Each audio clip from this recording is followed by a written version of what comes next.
शाम का समय था। गांव के बाहर एक पुराना सूखा कुआं था। उस कुएं के पास एक दुबला पतला लड़का खड़ा था। उसका नाम था कबीर। उसके कंधे पर एक फटा हुआ झूला लटक रहा था। गांव वाले उसे हमेशा दो आदमी वहां से गुजरते हैं और कबीर को देख हंसने लगते हैं। अरे देखो इस पागल को, दिन भर जंगल में भटकता रहता है और रात को इस सूखे कुएं से बातें करता रहता है। कहते हैं इसे किसी साधु ने कोई श्राप दिए है, पर लगता है दिमाग ही उल्टा हो गया बेचारे कबीर का। उनकी बात सुनता है। लोग हमेशा वही देखते हैं जो सामने दिखता है, पर असली ताकत तो उस चीज में होती है जो समय आने पर काम आए। दोनों आदमी उसे घूरते हैं और सिर हिलाते हुए चले जाते हैं। गांव में कोई नहीं जानता था कि इस गरीब लड़के की कहानी कितनी अजीब थी। कबीर आसमान की ओर देखता है। सब मुझे पागल समझते हैं, लेकिन एक दिन ये दुनिया देखेगी कि असली समझदारी क्या होती है। और यहीं से शुरू होती है 3 विचित्र श्रापों की रहस्यमयी कहानी। कुछ महीने पहले की बात है। कबीर रोज की तरह जंगल में लकड़ियां काटने गया था। वो बहुत गरीब था। कई बार उसे पूरा खाना भी नसीब नहीं होता था। उसी जंगल में उसकी जिंदगी बदलने वाली थी। अचानक कबीर देखता है एक बूढ़े साधु पेड़ के नीचे बैठे कांप रहे हैं और चेहरा थकान से भरा हुआ था। कबीर तुरंत उनके पास दौड़ कर जाता है। बाबा, आप इतने कमजोर क्यों लग रहे हैं? क्या कई दिनों से आपने कुछ खाया नहीं और आराम भी नहीं किया? बेटा, कई दिनों से मैं इस घने जंगल में भटक रहा हूँ। शरीर अब बिल्कुल साथ नहीं दे रहा। कबीर बिना एक पल सोचे अपना झोला देता है। उसमें बस 2 सूखी रोटियां होती हैं। वो दोनों रोटियां साधु के सामने रख देता है। बाबा, मेरे पास देने के लिए बस यही है, पर आप खा लीजिए। मैं आज पानी पीकर सो जाऊंगा। साधु हैरान होकर उसे देखते हैं। उनकी आंखों में आंसू आ जाते हैं। गरीबी के बावजूद कबीर का दिल बहुत अमीर था। खाना खाने के बाद साधु को नींद आने लगती है। कबीर उनके पैरों के पास बैठकर धीरे धीरे उनके पैर दबाने लगता है। जब साधु उठते हैं, उनका चेहरा चमक रहा होता है, लेकिन उनकी आंखों में एक अजीब सी चमक भी थी। बेटा, तूने बिना किसी स्वार्थ के मेरी सेवा की है।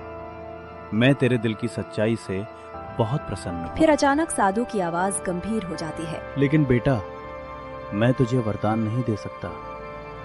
मैं तो केवल श्राप ही दे सकता हूँ। कबीर चौंक जाता है। श्राप? बाबा, ऐसा क्यों? साधु गहरी सांस लेते हैं। मैं स्वयं किसी श्राप से ग्रसित हूँ। मेरे हाथों से केवल श्राप ही निकलते हैं, वरदान नहीं। मैं तुझे सोने का महल दे सकता हूँ, पर वह महल तेरे लिए श्राप बन जाएगा। मैं तुझे अमर कर सकता हूँ, पर वह अमरता तेरे लिए अभिशाप बन जाएगी। बेटा, तू जो भी मांगेगा वह तुझे श्राप के रूप में ही मिलेगा। इसलिए मांगने से पहले 100 बार सोच ले। कबीर कुछ पल चुप रहा, लेकिन फिर उसने वही मांगा जिसने साधु को चौंका दिया। बाबा, मुझे ऐसा श्राप दीजिए कि मैं जब चाहूं एक छोटी सी चींटी जितना छोटा हो सकूं। साधु का चेहरा गुस्से और आश्चर्य से भर जाता है। अरे मूर्ख लड़के, चींटी बनकर क्या करेगा? लोग तुझे पैरों तले कुचल देंगे और तुझे कोई बचा नहीं पाएगा। ये कोई वरदान नहीं, सीधा मौत का रास्ता है। लेकिन कबीर की आंखों में अजीब विश्वास होता है। बाबा, बड़ा बनकर दूसरों को हराना आसान होता है, पर छोटा बनकर हर खतरे से बच निकलना ही असली बुद्धिमानी है। अगर ये श्राप भी है तो मैं इसे स्वीकार करता हूँ। साधु गहरी सांस लेते हैं। तू सच में अजीब है लड़के, लेकिन जैसा चाहता है वैसा ही होगा। तथास्तु, यह तेरा पहला श्राप है। जब चाहे तू चींटी जितना छोटा हो सकेगा। पहला श्राप मिल चुका था। चलो बेटा, अब दूसरा श्राप मांग। मैं तुझे ऐसा श्राप दे सकता हूं कि तुझे कभी भूख ना लगे और भोजन की चिंता न करनी पड़े। पर याद रख, ये वरदान नहीं, श्राप है। कबीर कुछ क्षण सोचता है। बाबा, मुझे ऐसा श्राप दीजिए कि मुझे कभी खाना न खाना पड़े, सिर्फ उसकी खुशबू सूंघकर मेरा पेट भर जाए। साधु का मुंह खुला रह जाता है। तू ऐसा श्राप मांग रहा है जिससे तू जीवन भर भूखा रहेगा। तू कभी खाने का स्वाद नहीं चख पाएगा। तेरी यही सबसे बड़ी यातना होगी। कबीर ने शांति से कहा। गरीब आदमी के लिए खाना सिर्फ स्वाद नहीं होता, वो मेहनत, पसीना और कई रातों की भूख से मिलता है। खाना खाने के लिए कमाना पड़ता है, लेकिन खुशबू सूंघने के लिए सिर्फ सांस लेनी पड़ती है। मैं भूखा रह सकता हूं बाबा, पर मजबूर होकर किसी के सामने हाथ फैलाना नहीं चाहता। अगर ये श्राप है तो भी मुझे स्वीकार है। तू अजीब जरूर है बेटा, पर तेरी सोच में एक गहरी सच्चाई छिपी हुई है। तथास्तु, ये तेरा दूसरा श्राप है। अब खुशबू ही तेरा भोजन बनेगी और तेरा पेट भर देगी। दूसरा श्राप भी मिल चुका था। बेटा, ये आखिरी श्राप है। तू चाहे तो मैं तुझे राजपाट दे सकता हूं, अनंत धन दे सकता हूं, पर ये सब तेरे लिए श्राप बन जाएगा। तू फिर भी मांगेगा? कबीर शांत खड़ा रहा। बाबा, मुझे ऐसा श्राप दीजिए कि मेरी आंखें जमीन के 10 फुट नीचे तक साफ देख सके। साधु एकदम चौंक जाते हैं। उनका चेहरा निराशा से भर जाता है। अरे पागल लड़के, जमीन के नीचे क्या मिलेगा? वहां सिर्फ मिट्टी, पत्थर और कीड़े ही तो रहते हैं। तू ऊपर क्यों नहीं देखता, जहां सोना, दौलत और अवसर हैं? बाबा, दुनिया हमेशा ऊपर की चमक देखती है, पर असली रहस्य और अवसर अक्सर जमीन के नीचे छिपे होते हैं। जो नीचे देखना सीख जाता है वही गिरने से बचता है और छिपे हुए खजाने ढूंढ पाता है। अगर ये आखिरी श्राप है तो मुझे यही चाहिए। तू सच में सबसे अजीब लड़का है। तथास्तु, ये तेरा तीसरा श्राप है। अब तेरी आंखें जमीन के 10 फुट नीचे तक सब कुछ देख सकेंगी। तीनों श्राप मिल चुके थे। साधु को लगा ये लड़का अपनी किस्मत खुद बर्बाद कर चुका है, लेकिन समय आने वाला था जब यही तीनों श्राप पूरी दुनिया को चौंका देंगे। कुछ महीनों बाद गांव में अचानक एक बड़ी खबर फैल गई। राजा की सबसे कीमती नीलमणि खो गई थी। राजा ने पूरे राज्य में घोषणा कर दी, जो भी मेरी नीलमणि इस दीवार के अंदर से निकाल कर लाएगा उसे 1000 सोने की अशरफियां इनाम में दी जाएंगी। पूरा गांव किले के पास जमा हो गया। सिपाही, मजदूर, लोहार सबने कोशिश की, पर कोई सफल नहीं हुआ। महाराज, दरार इतनी पतली है कि अंदर हाथ डालना तो दूर, उंगली भी नहीं जा सकती। राजा बेहद परेशान हो गए। 3 दिन बीत गए, कोई समाधान नहीं मिला। तभी एक दुबला पतला लड़का आगे आता है। अरे देखो, ये वही पागल लड़का कबीर आ गया। अब शायद ये अपनी जादूगरी दिखाएगा। कबीर सीधे दीवार के पास जाकर खड़ा हो जाता है। महाराज, अगर आप अनुमति दे तो मैं कोशिश कर सकता हूँ। शायद मैं आपकी नीलमणि निकाल सकूं। राजा ने उसे देखा।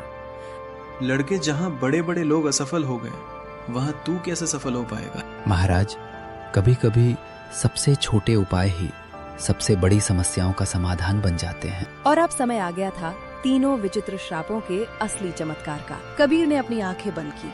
उसका तीसरा श्राप सक्रिय हो चुका था।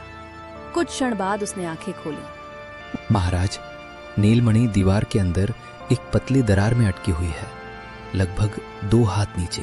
तुम बिना दीवार तोड़े ये कैसे जान सकता है? महाराज, कभी कभी आंखें वही देख पाती हैं जो साधारण दृष्टि से छिपा रहता है। राजा प्रभावित हुए।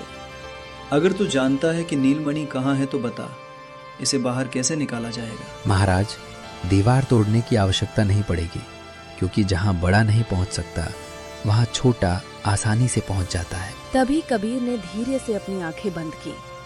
उसने मन ही मन साधु को याद किया। अचानक उसका शरीर सिकुड़ने लगा, धीरे धीरे और छोटा और छोटा।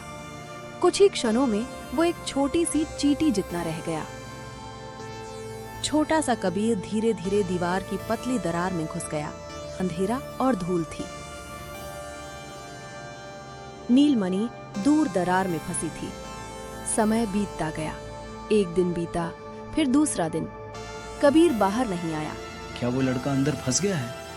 अगर वो बाहर नहीं आया तो हम उसके जीवन के अपराधी बन जाएंगे। तभी एक आदमी ने राजा से कहा। महाराज, शायद वो भूख से कमजोर हो गया होगा। राजा ने तुरंत आदेश दिया। तुरंत सबसे स्वादिष्ट हलवा और पूरी बनाकर दीवार की दरार के पास रखो। सिपाही खाना लाए। गर्म हलवा पूरी की तेज खुशबू दरार के अंदर जाने लगी और तभी कबीर का दूसरा श्राप काम करने लगा। उसने अंदर ही अंदर सोचा, धन्यवाद बाबा, अगर ये खुशबू न मिलती तो मैं भूख से कमजोर होकर कभी नीलमणि तक नहीं पहुंच पाता। खुशबू सूंघते ही उसकी ताकत वापस आ गई। वो धीरे धीरे नीलमणि तक पहुंच गया। 2 दिन की कठिन मेहनत के बाद वो क्षण आखिर आ ही गया। उसने पूरी ताकत लगाकर नीलमणि को धक्का दिया।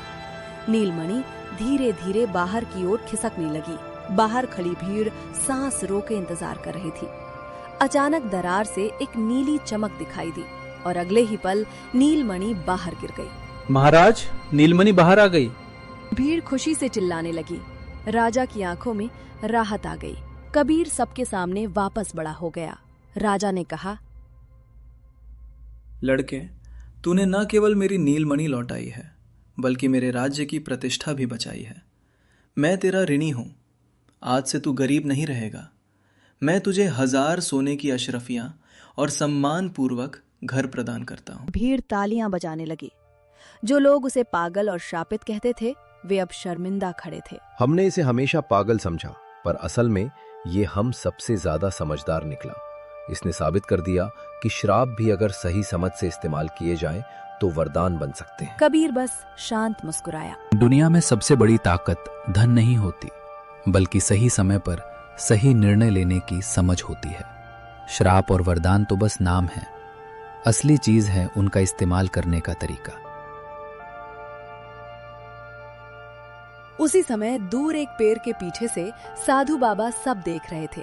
उनकी आंखों में आंसू थे। मैंने सोचा था ये लड़का मूर्ख है और मैंने इसे श्राप देकर इसकी जिंदगी बर्बाद कर दी है, पर इसने साबित कर दिया कि सच्ची बुद्धि लालच से नहीं बल्कि संतोष और समझ से आती है। जिसने समय पर छोटा होना, धैर्य रखना और दूर तक देखना सीख लिया, वही जीवन में सबसे बड़ा बनता है, चाहे उसके पास वरदान हो या श्राप। उस दिन के बाद कबीर की कहानी पूरे राज्य में फैल गई। लोग उसे श्रापित नहीं बल्कि बुद्धिमान कहने लगे।